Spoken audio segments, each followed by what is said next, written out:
Well, hello all. We live in a fallen world where everything breaks, grows old, dies, and I thought my air fryer, my Mellerware air fryer had died because normally when you switch it on, those two little lights come on.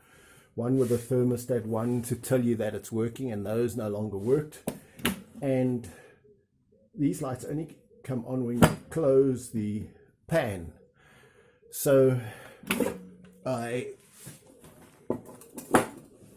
had no clue how this thing worked, but I thought, let's give it a go. We've got nothing to lose. Let's see if we can fix it. Now, knowing nothing about it, I found out that there is a little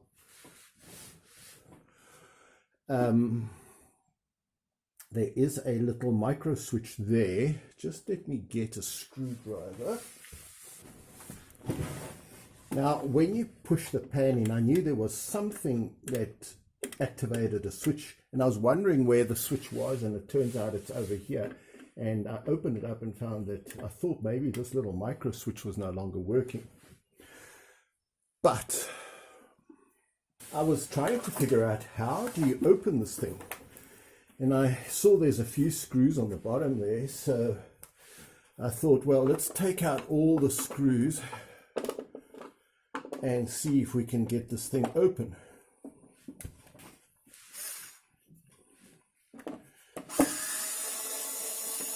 So we took out all the screws. Now there should be nothing stopping this from coming off. Right, so that came off. And there was the little micro switch. So I wanted to see whether the micro switch worked. So I took my ohm meter and I placed it on either side of the switch. I need 3 hands here.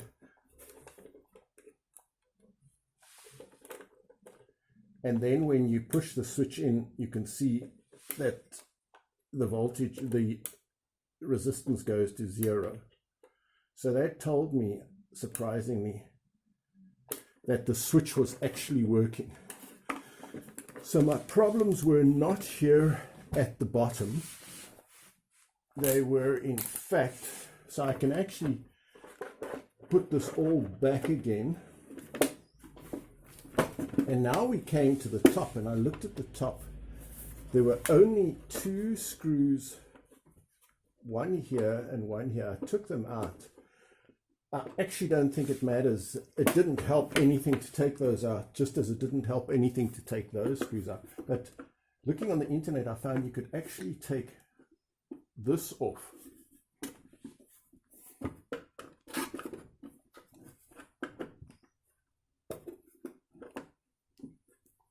Do you see how that suddenly clicked off?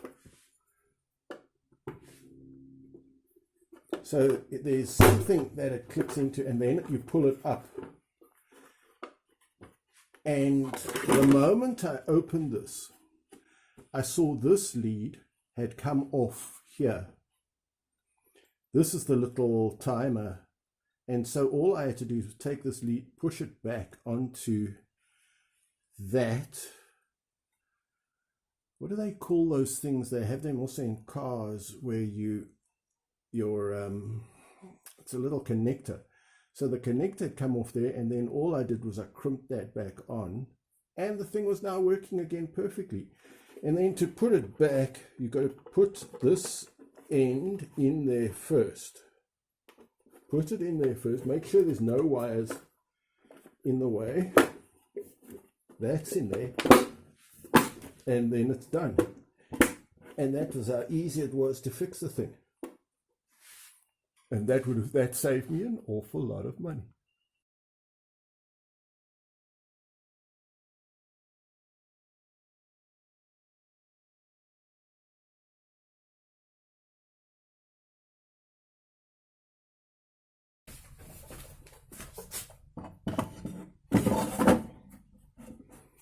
Now, when we put the pan in, you see the light comes on here.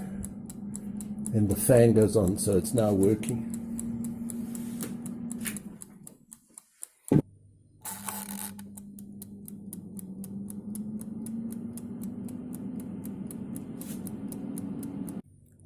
Now, because I'm a middle child, I tend to question everything. Maybe it's just middle children want attention.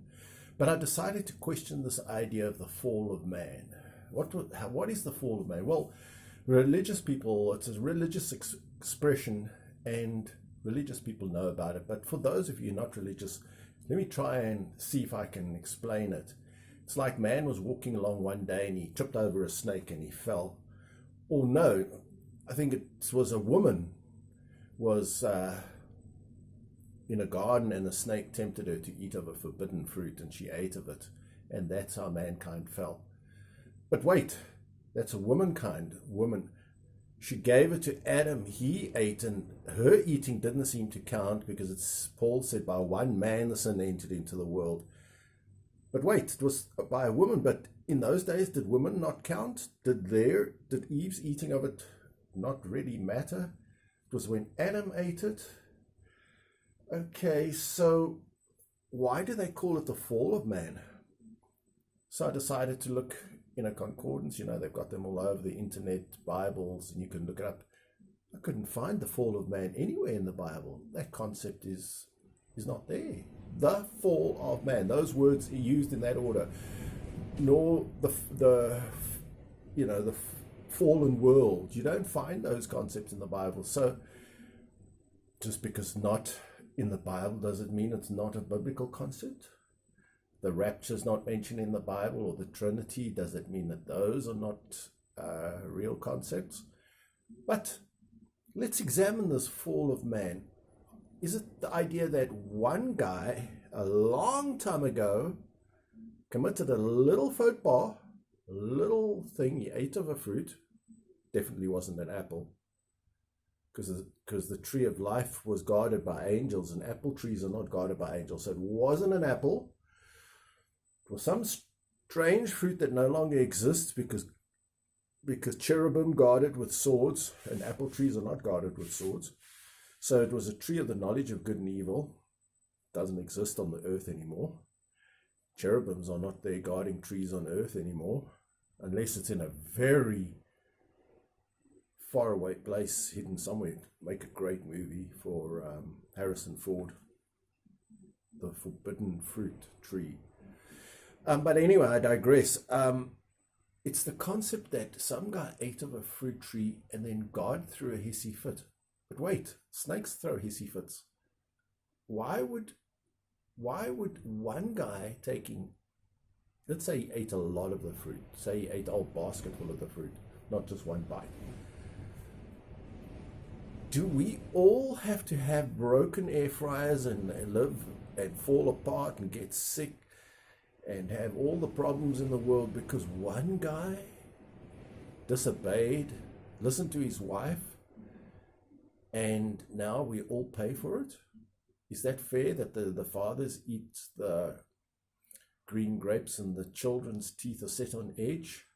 I don't think that's a biblical concept. I thought it was a biblical concept that each person pays for their own sins, not we don't pay for the sins of the fathers are visited upon all the generations since Adam. Okay, so what is this concept of the fall of man? Is it that the world was perfect until this particular time? The world was perfect. Everything was fine. There was no death. There was nothing wrong in the world until man ate of this tree. I know that Ellen White in her book, The Great Controversy, said that after man ate of this fruit, the first leaf fell off the tree, like leaves that not even shed their, trees that not even shed their leaves until the fall of man, because a leaf would die if it fell off a tree. So death was supposed to enter the world at this stage. Okay, forget the fact that the whole paleontological record is full of death and animals with big teeth. Well, those fossils are all dead because they're all fossils because they died. So forget all that, and they lived long before man So the idea that death only entered into the world is a strangely Christian biblical concept, supposedly, because paleontological record contradicts it. There's plenty of death because there's 100 times more fossils than there are living creatures today. So there's 100 times more species that are now currently dead that lived before mankind than live now. So that doesn't seem to apply that death only entered the world when Adam was created. So was Adam perfect and then he just listened to Eve that one time, ate that fruit, and the world became full of death and problems? But you see, here's the problem. There's no evidence that, you see, to fall, you've got to have a height to fall from. There's no evidence that Adam was ever at any spiritual height. There's no evidence that Adam ever loved God or Eve. There's no evidence that they were spiritually perfect and then they fell to spiritual imperfection. It's true they hadn't sinned, but if you haven't had a chance to sin and you haven't yet sinned, it's because you're brand new. So they were created new, and then the first chance or some chance or 100 million tries later, suddenly they fell. So just because they haven't had a chance to fall doesn't mean that they're perfect or that they're good. It just means enough time hasn't elapsed for them to be tempted to fall. So when the first temptation, the second or the 100th temptation comes along, they take that and fall. That doesn't prove that they had any spiritual grit to start off with. So I looked at this whole concept of the fall of man and I feel there's no evidence that mankind, Adam and Eve, ever loved God. There's no evidence they love God. In fact, the evidence is to the contrary, because unlike us who have parents and we've grown up for 20 years with our parents before we leave home, so we get this relationship with our parents and then we meet our spouse and then we kind of love our parents. God and man hadn't been together long enough to build up a relationship. And there didn't seem to be any love relationship because Adam was too into Eve. And then the moment Adam has to choose between God and Eve, he chooses Eve.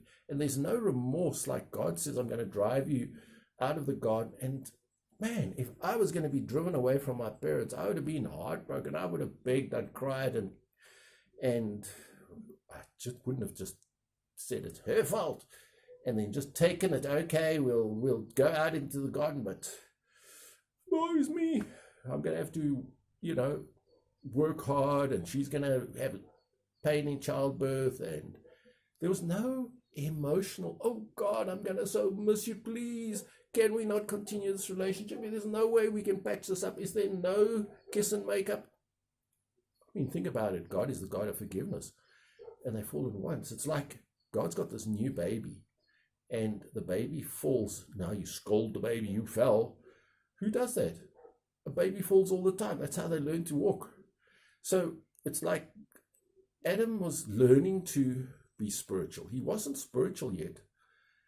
And the only thing that happened is his accommodation standards fell because he went from the garden that God had cultivated.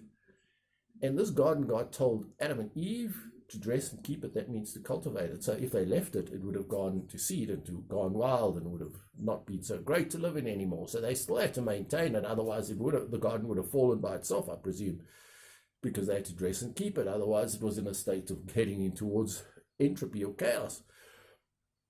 So all that happened was they went from this perfect environment to a world outside of Eden, which is like you go out of my garden, you go into the bushveld, and there are all the wild animals, the thorns. So they were banished from God's particular piece of paradise, which was Eden, where God lived, which was all nice domestic things, no wild animals, to into the boondocks, into the wild, into the veld, and there the wild animals. And now, instead of having lots of fruit trees, you go into the wild. Now it's much harder to. There's no fruit trees around. You've got to you've got to really work hard, ask naked and afraid to survive. And so basically, the only thing that happened is they were sent out of this perfect accommodation into third-rate, fourth-rate accommodation outside the garden. But it's not like the character of Adam and Eve. I see again, if you could show me evidence that Adam and Eve were great people to start off with, but they had some height to start off with, that they could fall to a lower height. The only thing they fell from was from not sinning to sin, but that's because they hadn't had time to sin. So it's not like they had any character or were of any spiritual value. I see the so-called fall of man in a similar way to the fall of Satan. You have God create all these angels. Let's say they're like Adam and Eve. They're kind of going with a plan and they're going along with what God requires of them. And then one day,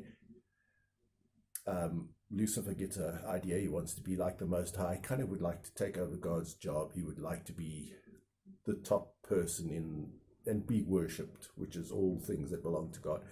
And he persuades a third of the angels or a whole lot of his buddies, let's rebel against God. Let's come join with me. Let's leave God. Let's go somewhere else. Let's go live.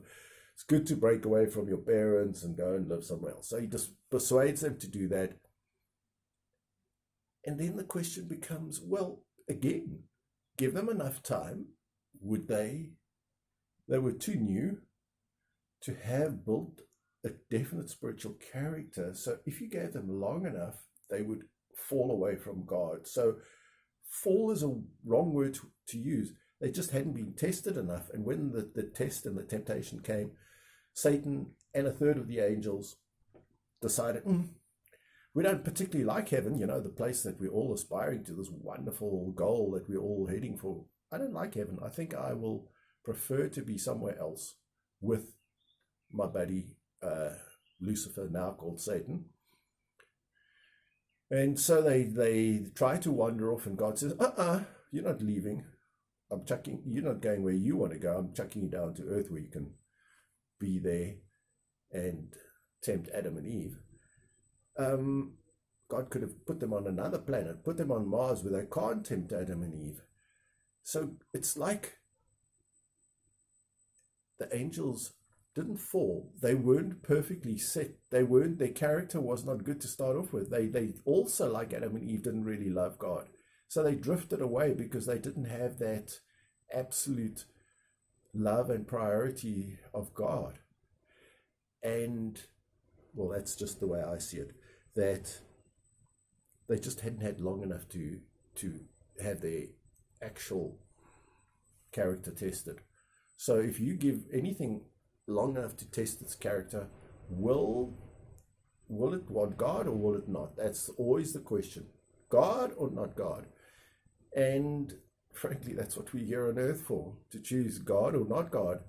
And that is why we live in this world that has got challenges and death and mortality. The fact that you created mortal means you're going to have problems. Nothing mortal has ever not had problems, because everything mortal dies, and death is a problem, a big problem. So the moment you're created mortal, that means you're going to die. And that is why God had to offer the tree of life as well, which apparently they were free to eat from. If they were free to eat and it was there right next to the tree of knowledge, do you think Adam and Eve didn't eat of the tree of the knowledge of life? Of course they ate of the tree of life. But they had to keep on eating of the tree of life. So that was guarded by the angels, the tree of life. Did I say that the tree of knowledge of good and evil was guarded by the angel? No, that's an interesting thing. Both trees were together. It's like they were individual trees. So, correction, both trees now were guarded by the cherub. The tree of the knowledge of good and evil and the tree of life, because they were together in the middle of the garden. Even as I'm sitting here, I'm learning something about, So I presume that both trees are not around today. Definitely the tree of life, yeah. And the tree of knowledge of good and evil, that's not an apple, because that's around today. Very confusing. But one thing I've come to really feel strongly about it, that there is no such thing concept. The whole concept of the fall of man is really an invention. There was pre-sin and post-sin of man, and there was nothing like falling.